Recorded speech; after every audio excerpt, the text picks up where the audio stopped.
Bliss and Grit is an entirely listener-supported show. Supporting us is also designed to support you through keeping the episodes rolling, but also through rewards for your donation, like a getting started guide, a private forum, and downloadable meditations. To become a supporting member, you can visit patreon.com/bliss and grit.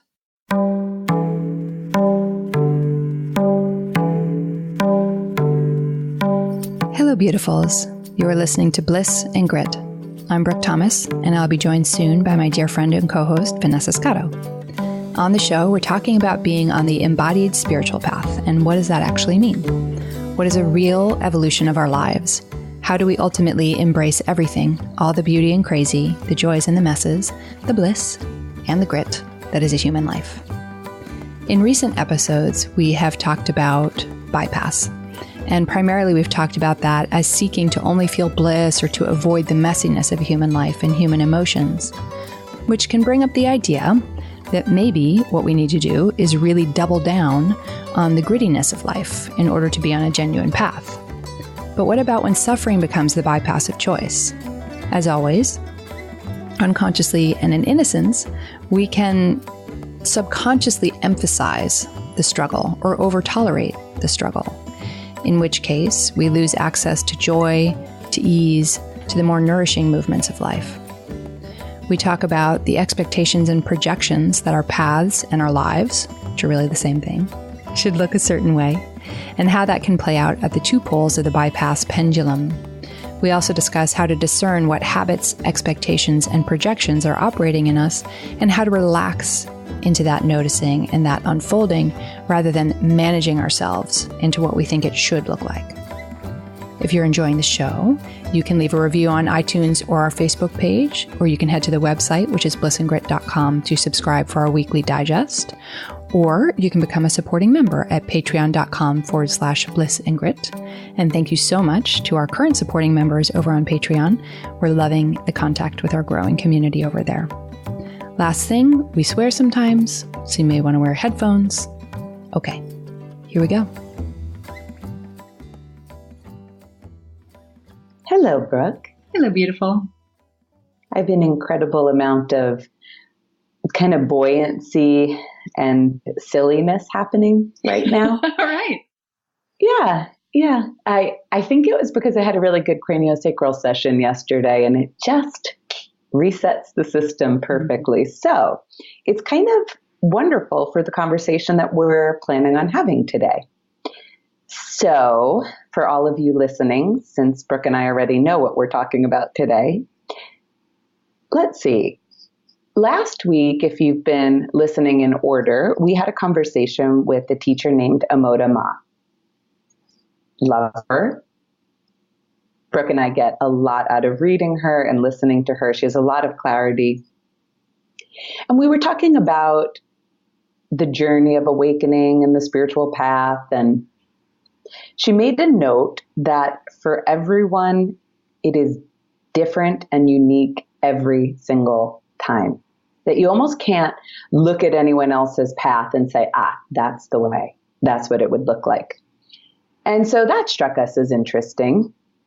Not exactly new information, since we've been interviewing so many different teachers, and then Brooke and I have had our own experiences, and we talked to so many people, but almost like a nice landing and validation, not to project upon your own path based on someone else's. So that came up. And then in the same week, we had somebody reach out to us and essentially, to sum up, ask, am I not on the right path? I don't seem to be suffering enough. So, something over the last week kind of got that message. I don't think this is the first time you and I have thought about this in our journey of podcasting, Brooke, but, we might be overemphasizing the grit and not as much the bliss, the other aspects. And there's a reason for all of this. Spiritual bypassing is a super, super common human tendency. I don't know if anyone doesn't do that. I think it's probably more reasonable to say at some point, in some way, we all bypassed. One of the common ways we all bypassed, at least in America, y'all can let me know, all of our global listeners, if this is happening differently places, but in America, we can easily bypass with, I want to be happy, I want to be blissful, I want all joy, and I want to feel none of the pain and messiness of the world. So we talk about being human a lot and kind of overemphasize that. But we thought it'd be good to, I guess, get a little closer to this topic of bliss, joy, transcendence, suffering, how we can also overvalue suffering, how we can overattach to suffering, how we can project upon our own paths and believe that they're not quite right if they don't look like somebody else's, and go. I knew you were going to do that. You can feel it spicy. And go. Well, I mean, the piece of this that I can start speaking to most directly is how much suffering can be a bypass to, because that's my orientation for sure. So I am wired as the one who suffers. And, a lot of us in Western culture come from a lot of dysfunctionality, homes with alcoholism and abuse, school situations with bullying and being told whatever is, being put into categories of intelligence and therefore what your future life is going to look like, all these things, So I think that in Western culture, we have a lot of history of, being really traumatized for a long time. So I'm not alone in that orientation. And so it's interesting because what that means is that like those things are true. Like we have been traumatized, we have been victimized, we have experienced horrible things. And at the exact same time, in innocence, we wire around those things. And it just becomes the fluent language. Like for me, in a super tangible way, so I had a birth injury when I was born, and I grew up with chronic pain and mobility issues and neurological issues. I was, super high functioning in that way, but I had a lot of body stuff. And when that's what happens from day one, it never occurred to me that not feeling pain all the time was anything other than ordinary and just life. And it wasn't until I was in my early 20s and I was at college and my body really hit its kind of I'm done with you point, which the culmination was that my TMJ, my jaw disorder, which had been my whole life because of an injury to my neck when I was born, got so bad that I couldn't open my mouth. So I had a non-functional jaw, which is like a super easy, tangible thing to see, right? Like I can shove a straw in between the millimeter of space I have between my teeth to feed myself soft food. And occasionally I would be ambitious and shove soft noodles in there. I can look around my college campus and notice this is not what's going on for other people. And it wasn't until that moment, like that level of non-functionality, even though I had grown up with neurologists and things like that, but they just weren't oriented towards the chronic pain piece because there was a seizure disorder piece. But it took that much for me to go like, oh, maybe this isn't what people go through. And that's just because there was, and I'm saying this because I hope anyone listening who's been traumatized and been victimized understands that it is in such innocence that we have a very large, some of us, capacity to suffer, and therefore an identity as the one who suffers. And as soon as I say identity, I think we hit the shame spot in ourselves where it's like, or rage, which is also understandable. Like, are you saying it's my fault? I'm creating my reality, and my reality is that I'm victimized. It's not what I'm saying at all. Reality is reality. And then the way we experience it, especially if it starts from a really young age, is that it just predisposes us to certain things become like white noise in the background. And for some of us, that's suffering. known victimization until something really comes up to the surface and it's like, oh, something's really off here, like for me with my job.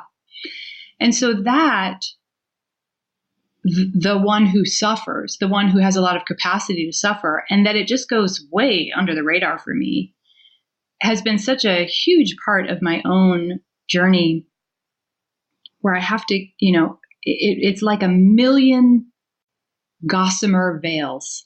It's not like one thing, like, oh, I get it. I'm predisposed to oversuffer and undersupport myself. And so I have this whole worldview where I don't naturally see the points of ease or support or nourishment. Instead, I naturally see the points of challenge and whatever. You would think that you could like cognitively see that. And maybe for some people, it would just go away in this one big chunk. Because like you said, it's not a one size fits all. We're not all having some one experience. But for me, it's been like taking off one silky see-through veil. There's a whole bunch more underneath there, but they keep coming off, and it changes my orientation to the world. And as when my orientation to the world changes, my world changes, because I am able to more naturally, first of all, I don't put up with as much white noise of suffering. It irritates me much more quickly, which spurs me to notice it. And then the noticing it spurs me to be able to locate towards what's nourishing, what feels good, whether that's in terms of relationships or work or anything, every category of life. So it's funny because we'll talk a lot about the bliss bypass and I'm going to be the one that gets the spiritual get out of jail free card where I never feel human suffering or emotions. And for me, I have that for sure, because I think we all have all of them, just different degrees and flavors. Seeing, witnessing, unfolding, unbinding the bypass of the suffering one, and at the same time being really tender with myself and not shutting down the truth of this being, let's say my past self, who experienced a lot, but also being able to let some of that go so that my life can look a little different.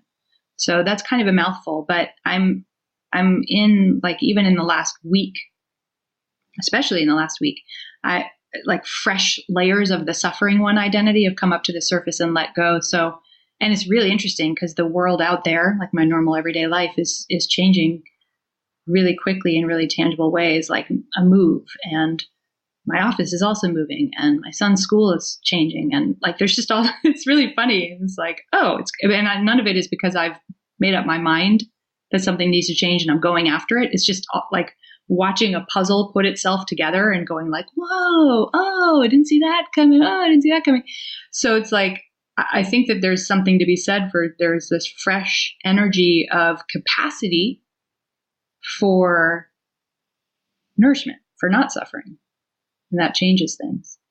Right. So the internal shift just naturally, organically, mysteriously created these external shifts. Right. Without you, quote unquote, having to do it. Right. Making a decision. I need a better situation with my office, for example. And so I'm going to, no, it's all these funny little things come together. And none of that is a movement of swinging the pendulum to the other side, right? So Kieran Trace, who's been a mentor for both of us, she has this great way of articulating this, where she talks about the two sides of the pendulum being la-la and rah-rah. And so the rah-rah story is what I'm describing, the one who can suffer. It's all darkness, it's all suffering, why me, all that stuff, which happens in innocence. And there's la-la, which is I'm going to make the most amazing business, and I'm going to travel to Tahiti with my best friend, trip of a lifetime. And I do both. We all do. But man, I can be in it to win it with both of those stories. So a tip off that this is a seeing, a clear seeing, is that things might be changing really rapidly out there. I'm not doing any of them based on just big, important decisions I've made. Things are doing themselves, but also they're not big, magical, wonderful. It's like, it's wonderful because it's so beautiful to see life come into alignment and to see the ease and to see the nourishment. But it's like the difference between an office in downtown New Haven where there's a lot of street traffic and the ceiling is leaking and the Wi-Fi never works and I'm embarrassed with my clients, and an office in a quiet place with great parking with, a woman who have wanted to mentor with for a million years, baked right in. And, I don't know that those things are 100% going to happen. New Haven listeners, stay tuned. But I'm like, oh shit, maybe I shouldn't talk about that yet. Yeah. But like, that's not, oh, I'm going to move to, I'll just use Tahiti because it's everyone's magical fantasy place. I'm going to move to Tahiti and be something completely different. I don't know, not a rolfer. I'm going to really have this magical, whatever. Or I'm going to be an author and sit on the beach right, exactly. all day. Or I'm going to get a big fancy office. That's what the answer is a fancy office with 6 other practitioners in New Haven in a luxury building. Right, exactly. Or like, yeah, maybe help me know how billionaire. It's really simple. It's really pleasurable. It's a movement towards more fulfillment, and it's doing itself. So I just wanted to underline that too, because the bypass pendulum, la la and rah rah, we have to be willing to see in ourselves that we all do both, and then find what is the middle place between the pendulum always swinging one to the other. Yeah, it's like when we were speaking about Moda last week, and it came up in conversation that one of the dilemmas with generalized spiritual teachings is that it's such a nuanced experience to discern exactly what is arising in you and where those little hooks are. So the teaching for one person is not necessarily the teaching for another person. And anything that we cling to and project on that's not within direct experience can take us sometimes really far afield in one direction or another. I like that la la rah rah thing. I actually never heard Kieran say it. Oh, really? So it's one of my favorites because it just clarifies for me when I'm in one pole or the other. And I think that that's a part of being in separate self-identity is we just swing between the two ends.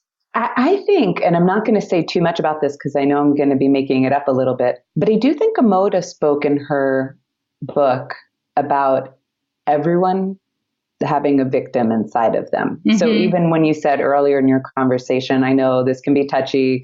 It's an interesting thing. Again, it's so nuanced because some people have been victimized, but do they need to hold on to a victim identity? And how do we all hold on to some measure of a victim identity, as subtle or as obvious as it may be?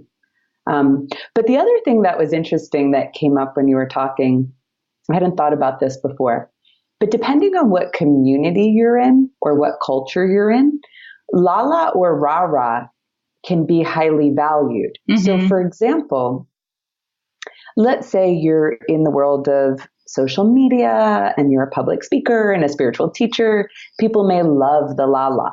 And it can start to become so valued that you're always a positive person that identity can get really dense and really sticky as your own fears and your own beliefs coincide with the energy coming towards you from the culture.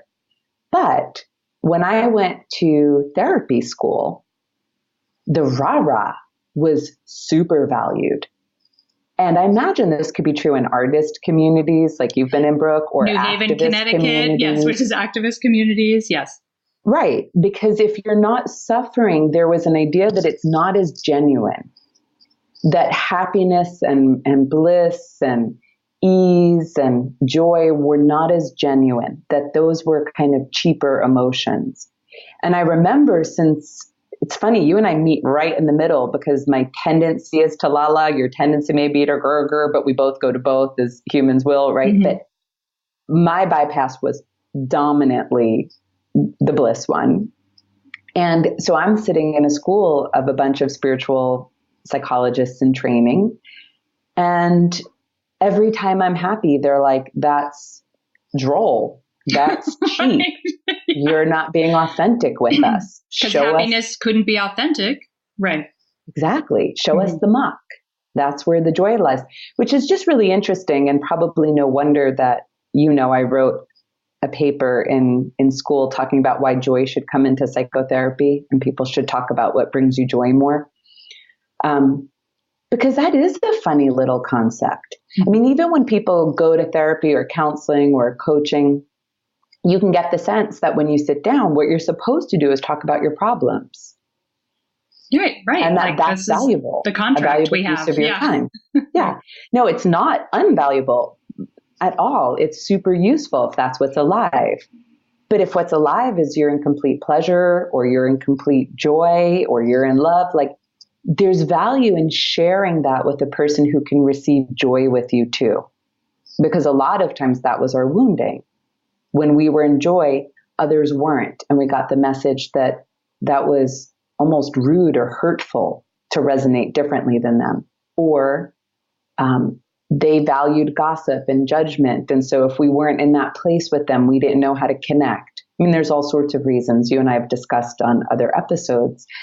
But it's funny that in certain communities, there's this undervaluation of happiness, joy, bliss, confidence, ease, hard work, like it's necessary, like all of these things. And so depending on the pond that you're swimming in, whatever innate conditioning and belief systems you've accumulated can get really inflamed and mirrored by the people around you, making it all the more subtle and nuanced to A, let go of them, and B, see them in operation. Yeah. The nuance piece, we just had our conversation with Amodama, and then 2 days later I had a private session with her, which was awesome, and very, very helpful for discerning some of the hooks that are currently active in me, in a way that's causing unpleasantness. And it was just, I'm wondering if I can manage to convey any of the energetic tour guiding that she did in that session. The answer is probably not, but I'll give it my best shot, about just how subtle it is. And I don't say these things to make it obtuse or we have to have special powers to pull off this really hard thing. Because a lot of that goes on in spiritual communities too. Because really it's just about being committed over your lifetime to having a really deep intimacy with yourself and knowing that that's never going to be perfect and that the goal isn't that you empty out all the bad or any of those things, but that as you deepen your intimacy with seeing your thought forms about yourself in the world and seeing your belief systems, that it just becomes easier, becomes a relationship where the conversations flow more easily. Okay, so I'll just tell my story then. So I continue to go through what I will irritatingly and I'm sure regret calling awakening symptoms. But I talked about this some in the conversation we did with Emoda, the sensations, and I talked about it in our conversation with Jeannie Zandy too. And so it was so funny because in my time with John Prendergast, which I talked about in his interview, I'm setting us up for a whole shit ton of linking to things in the show notes. When I was able to sit with him, it was I had been in months and months and months of just kind of, we'll say, burning in agony and lost in space. And I just kind of had this thought form of this is just, the victim thought always says in me, and it's so great because I can catch it now. This is just my life now. As soon as I hear myself say that, I'm I'm believing some victim story. And so it was this is just my life now. This is going to go on for however long it goes on. For some people, after big openings, this goes on for a decade or more. This is just my life now. And sitting with John, I was able to see that there was a belief system that was operational that was causing that. And then clear seeing happened and it opened and it flowed through. So that's great because now I'm hip to, if I'm feeling that ick in my body, it's not my habit of, I can just tolerate the suffering. I can just turn this into white noise. There's something that I'm believing in these very, very, very subtle layers of myself that are causing me to feel so ick. So recently I was having these waves come through of like, it's so funny. So shame, disgust, self-loathing, like I'm the wrongest of wrong, and I'm hot, purple, red hot, and I'm sweating. And I'm like, okay, this is intolerable, because it had been going on for a while, for weeks on and off throughout my day, like waves. This is intolerable. So I'm not going to just tolerate the intolerable. It took me weeks to get there. I'm going to turn towards and see, like, what is there a belief system? Is there some thought form that's operational? I'm like, okay, what is the thought that I had? If I get really micro present to this moment, not some large umbrella, what thought did I just have? Can I track back before this current wave of disgust and shame and self-loathing into like an annihilating degree? What was the thought? And the thought was, oh my God, I forgot to go to the grocery store and buy cheese. I won't be able to make lunch for August tomorrow. August being my son. It was so funny. I mean, it was so humbling and humiliating as well, because it was like, wow, that level of subtlety of a thought right now of I am wrong or I have done something wrong. And this is for me. I'm not saying that we all need to be hypervigilant about any tiny thought. That is not at all what I'm trying to convey. But the reality in that moment for me, which is when we have to be really honest about what our own individual paths are, was I had to see, and then I started to see, death by a million paper cuts, how my life, my thought forms go that way so automatically. And this is, true for most of humanity, but I'm at a point now where it causes such intense discomfort, all these tiny little thoughts about what I am doing wrong or might do wrong or could do wrong or could have done better or forgot to do or I'm going to screw it up. And it's just becoming intolerable to my system. That was a level of subtlety to be able to discern that. It sounds simple to describe it and it sounds silly to describe it, but that was weeks, of being able to turn towards that. And so I was talking with Amoda about this in our private session, and she was talking about how, and this was so helpful for me to know, so I'll pass it on, like when we're having these very intense symptoms and very intense emotions, which is normal for a person who has gone through large realizations or openings or awakenings, and also has a lot of trauma in their system, that they're not just, there's muck in me because of my experiences, and that muck needs to burn itself out or come up to the surface and be flushed away. It hurts. The muck is felt when there's a belief system, when there's a thought that pushes on the muck, so it's not just this is just my life now. I'm just stuck in the waves of, ugh. You can, and it has to be so micro moment present tense. Because as soon as it gets into the larger stories of like, which I could easily go to, right? Like, is this because of my tendency to just oversuffer? Is this because of the fact that I have a lot of trauma in my system? These are large global thoughts of like me in a large container. So we have to get to that, like, what was the thought I just had? It's like reaching out into space. Like, can I just grab the very little last hairs of the tiger's tail and like, just what was the like, what's the aroma in the air of that thought, even to try and trace it back? Because they're so automatic and so subtle, just so subtle. Okay, I thought about 5 things at once. Yeah, I didn't think I had a lot to say today because I feel so tired and out of it, but I'm talking a lot, so apparently I've got some stuff to say about this. Turns out you could be tired out of it and still have stuff to say. Hey now. Hey, look at that. You never know.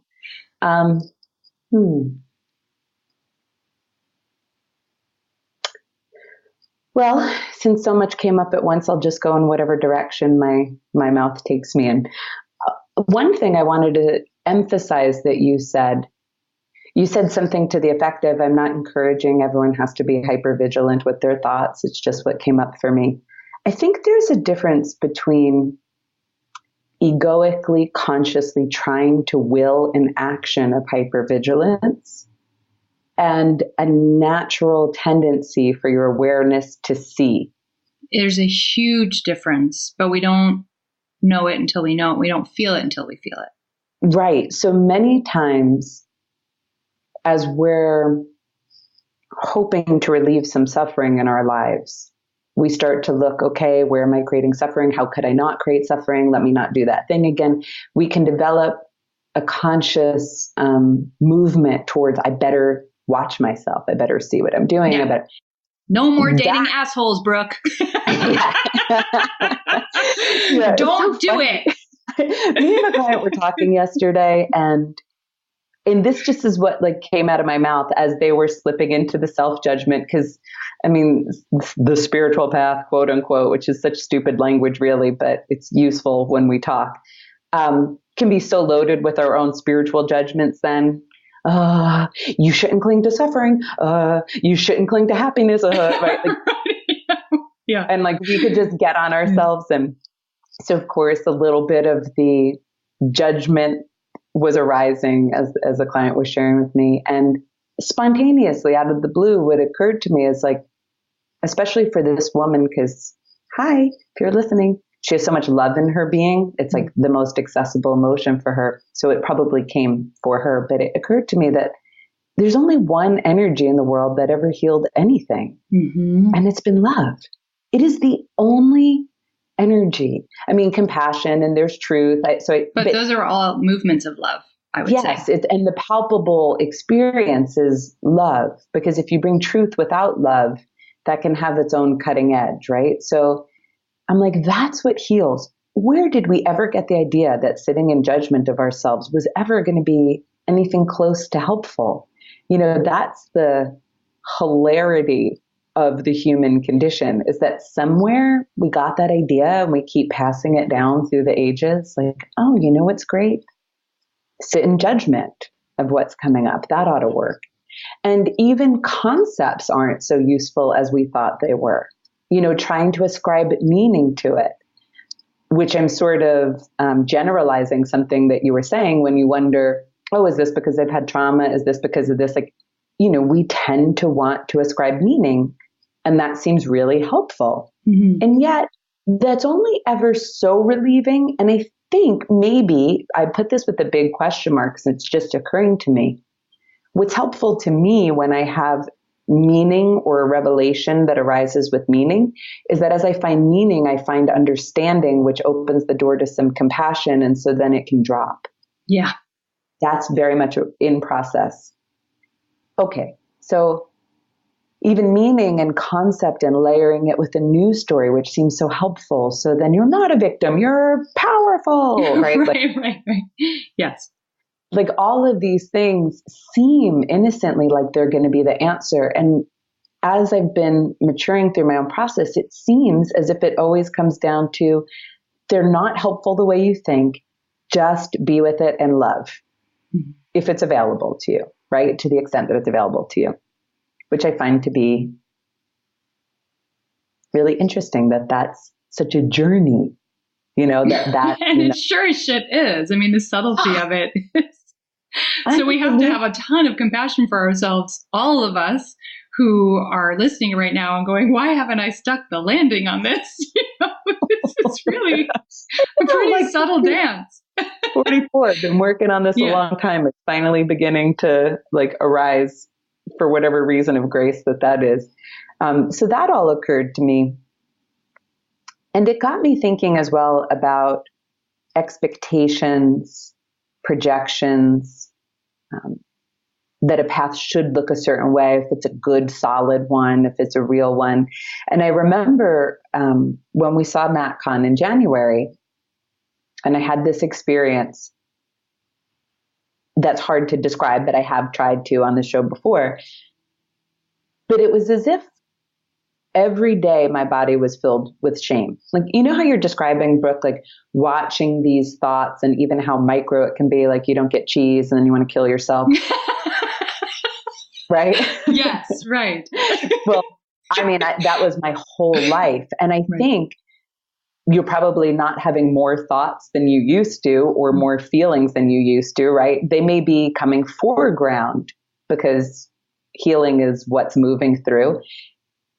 But I think we're just so accustomed to it. We think that's who we are. We think that's what it means to be human. We think that's what it means to wake up and like move with this body.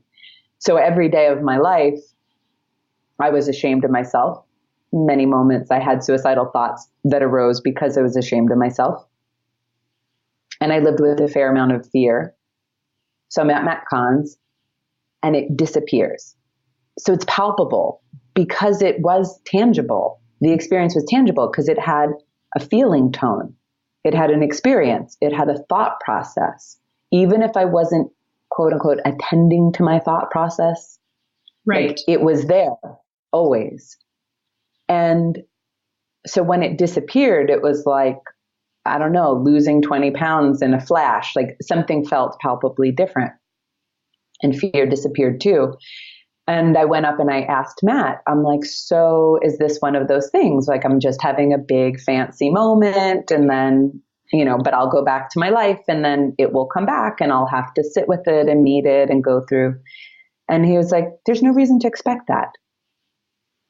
It may not. You shouldn't expect it.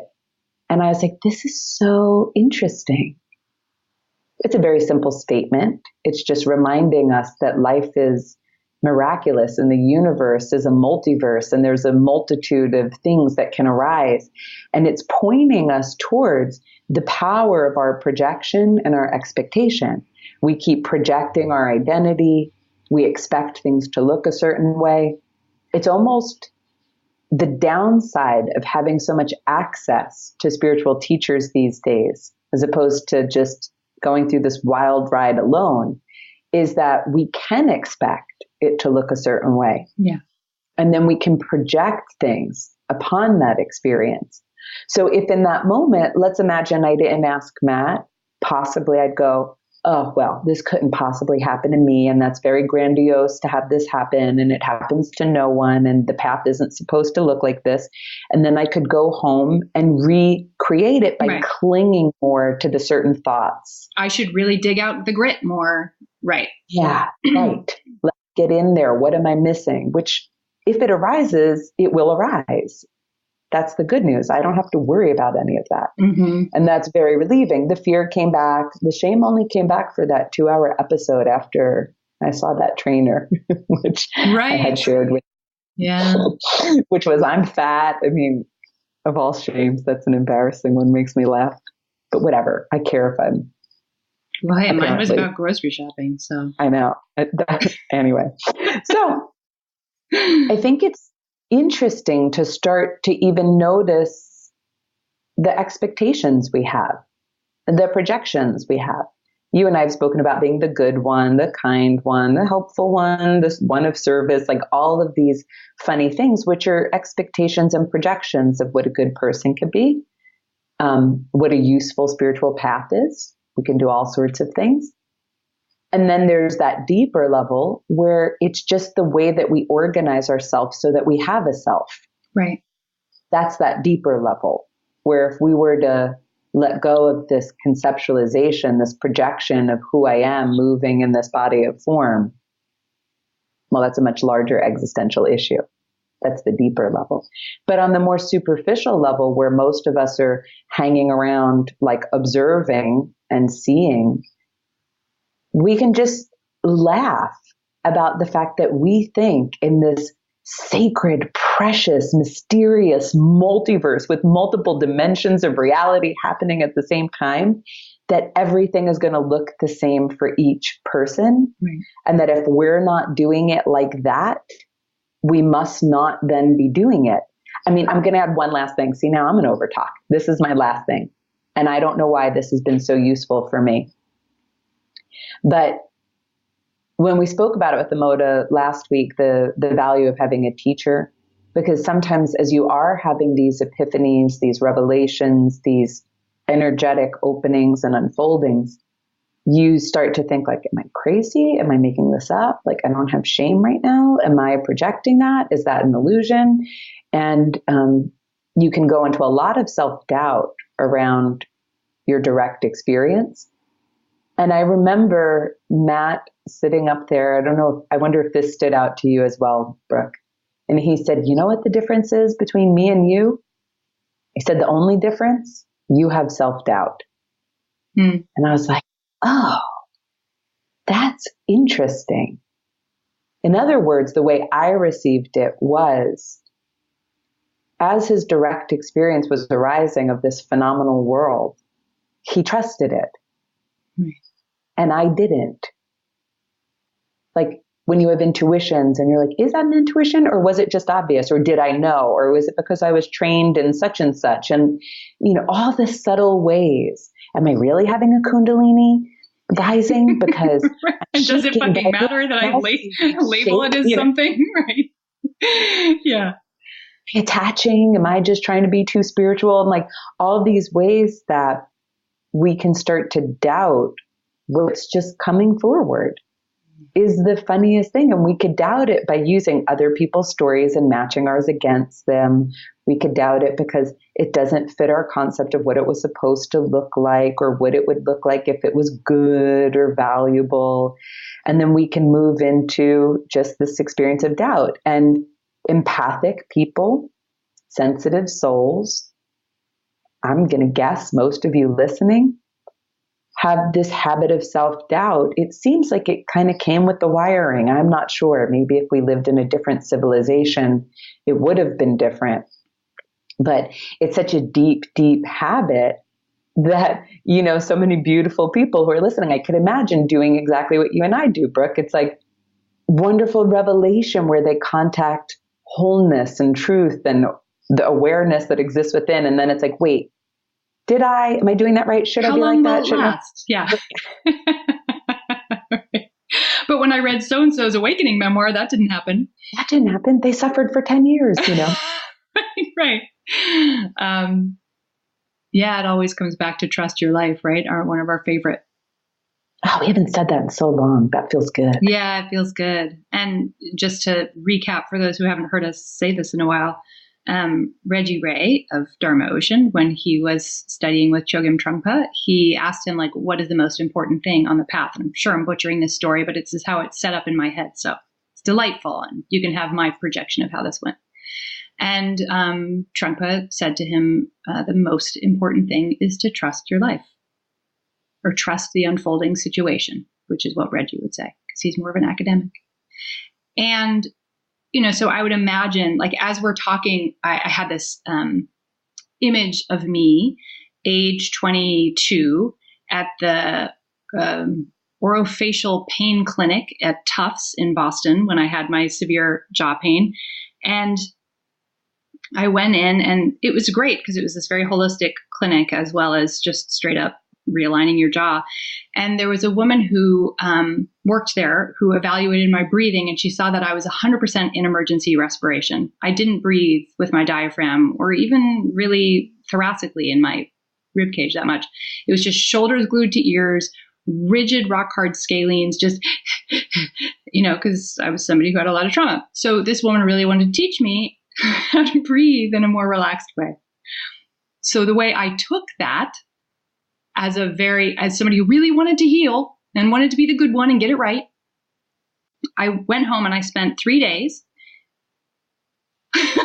holding my breath whenever I would notice I was doing emergency respiration and trying to shove my breath down. Get down.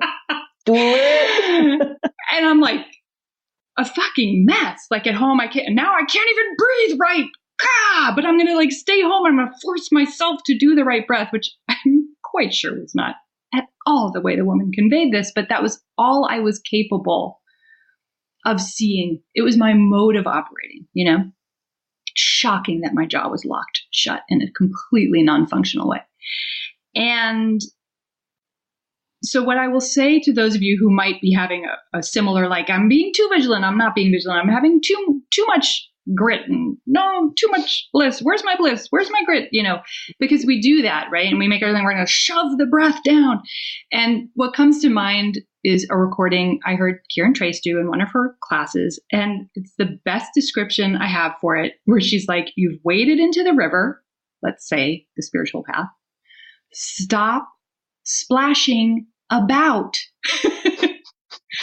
Just lay down and float and let the current take you. Now, that advice is really tough for our beautifully conditioned selves to follow, but it is a useful North Star. Does it feel like splashing about? Does it feel like shoving your emergency respiration breath down into your lungs and diaphragm and belly? You can't breathe in the belly. Sorry, body nerd, had to speak up. Anyway, like there's no air in a belly. Anyway,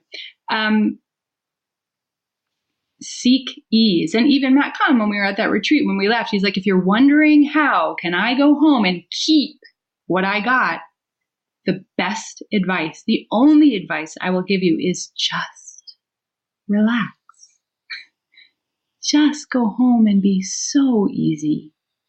Just relax. So stop splashing about. Just relax. So whenever we're looking for a directional orientation, how do I do it right? Which is normal. We're all going to do it. Our minds are going to go there. Seek ease. Soften. Whatever that feels like to you. If somatic meditation feels like ease, do it. But if it feels like a chore, go take a restorative class or go out and have lunch with your best friend or whatever. Get some craniosacral therapy. We're both big fans. But because soften, let it be easy. That's so good, because when you were first beginning to tell that story about your young self with the breathing, which is funny, because every time a meditation teacher ever has told me to breathe like this, I always screw up my breath and I get really tense and I can't breathe. Like, right. I know I'm not doing it right. To those prompts. Yeah, it's so funny. As you were sharing that, I started to think about Jeannie Zandy and her benevolent thief meditation, which we've shared before. And the whole thing is relax. It's just yum. It's just yum. Be, right? And what is beautiful is if we got body nerd about it, which I think is helpful sometimes to put a little context around things. If we got really body nerd about it, and we talk about if someone's in sympathetic dominance versus if someone's like resting in their parasympathetic, there is a difference in the quality of your thoughts and feelings when you're in one versus the other. So when I described coming home from that trainer and having 2 hours of experiencing shame throughout that session with him and after, what I had also noticed, well, it turned out I had the flu and I had cranked my neck and it was too much exertion for me. And I went way sympathetic. And as I cranked, because I now have that subtlety to tell a little more clearly when I'm really cranked. And there was no way until I rested again that everything was just going to flip. I wasn't going to talk myself out of those thoughts, right? No. And I learned that a long time ago about the way the brain works when I was studying self-compassion. And they would say, let's say you didn't get the food for your son's lunch tomorrow, so they weren't going to have their favorite snack, right? So I deserve to die. Yeah. So in that moment when that's happening and then the criticism's happening, let's say you do what most of us would do and you try to talk yourself out of that. Right. Why that's irrational, silly. why it's not useful, right? And you're like, you don't need to think like that. Stop it. Why would you do that? Or you could even be even more angry. That's so stupid. Why would you think that? But you try to come from the level of rational mind to meet this irrational and painful thought system. What they would say is, once you are hijacked by the part of your mind that's thinking that critical thought, which is operating in the limbic area, you don't have access to your frontal cortex. You don't have access to the aspect of yourself that knows ease, compassion, love, understanding, that can see with balanced mind, not divided mind. And so it's almost like if you've had a good friend when you're really elevated and you're in a state of agitation, you're upset about something, and they're like, just don't do that. Or just, why don't you? And it feels abrasive and wrong, and it doesn't soothe you. The same thing in your mind. So they would say, first, if you can generate a state of self-compassion, it takes you out of the limbic system. It gives you access to your seat of balanced mind. And then if there's some helpful information you needed, like, well, next time, write a grocery list. Then it feels easy to receive. It all feels welcome. And you can have a whole new experience. And I don't coach around that so often anymore because I'm more like, get in the river and don't splash around. But there is a usefulness towards understanding these types of things. It reminds me of when Kieran used to say, if you're really taut, tense, fearful, shameful, angry, whatever the case is, if you're really caught in it, find safety. First, find safety. Like, you don't need to fix it. You don't need to change it. You don't need to vent it. You don't go to safety, which she pointed to as often in your bed under the covers, and find rest. And it's the same thing, because once you can reestablish some sense of ease or breath or trust or safety, then everything is workable in a whole new way. Everything is seen through in a whole new way. It's like jumping dimensions of reality. Yeah, it's literally jumping dimensions of reality. Yeah, the two different views of the nervous system. So I think that is a really, really simple orientation. Not easy, especially when we have been and we will be, hijacked by sympathetic and we're in fear. But instead of it making it complicated, what would such and such spiritual teacher do? What are the rules, basically? What am I doing wrong? How do I get it right? Just make it about how do you provide as much nourishment and rest and ease for your nervous system, and just only have that be the only thing that is on your plate, is to give your nervous system, meaning yourself, as much loving nourishment as possible, which of course, people can take into the I'm just going to lay around. But, so we're not pointing to that opposite extreme either. But when it feels like you're splashing about and it feels like you're in the grip, right? And you've been hijacked, you don't have to perfectly discern everything and make yourself crazy having the perfect breath and the perfect practice and the perfect thoughts. Just let yourself be super, super easy in yourself. And then things will arise. Right. Then it takes care of itself. Thank you so much for listening to today's show. The show notes, including any resources we mentioned, and we mentioned an awful lot this time, live at blissandgrit.com. You can also subscribe there for our Friday digest of resources, the things that Vanessa and I are currently texting each other about and really loving. Our platform for supporting members is at patreon.com/blissandgrit, where you can donate to the show and get rewards for your support. If you're wanting to engage with these topics in a deeper way, there is a private forum there, so that's a good place to go. Or if you just want to support us financially and keeping the episodes rolling, that is the place to be. We're so grateful for all the reviews that you've written, for the membership support that you've provided, and for all the notes you send. Here is a review on iTunes, which I chose in part because of the enthusiastic heading from Metaphor Ever. So the heading is, holy cow, holy mackerel, holy moly, holy smoke, holy shit, yes. So I appreciate the enthusiasm. And they write, is a pleasure to listen to Brooke and Vanessa, who possess such luminous minds, depth of experience, and warm, generous voices that ears enjoy. The integration and synthesis of many fields of study, world religion, spirituality, bodywork, psychotherapy, make the podcast satisfying on an intellectual level. Candid, personal stories, shared with vulnerability and authenticity, make it satisfying on a soul level. The episodes ultimately fill a hunger to be a part of rare conversations about the nature of life and what it means to be human. The insights, resources, and references that Brooke and Vanessa share are invaluable and add richness to my work in the field of somatics and to my own personal journey. Thank you so much. We're always so humbled and grateful by the kind feedback you guys give us. And we'll be back next week.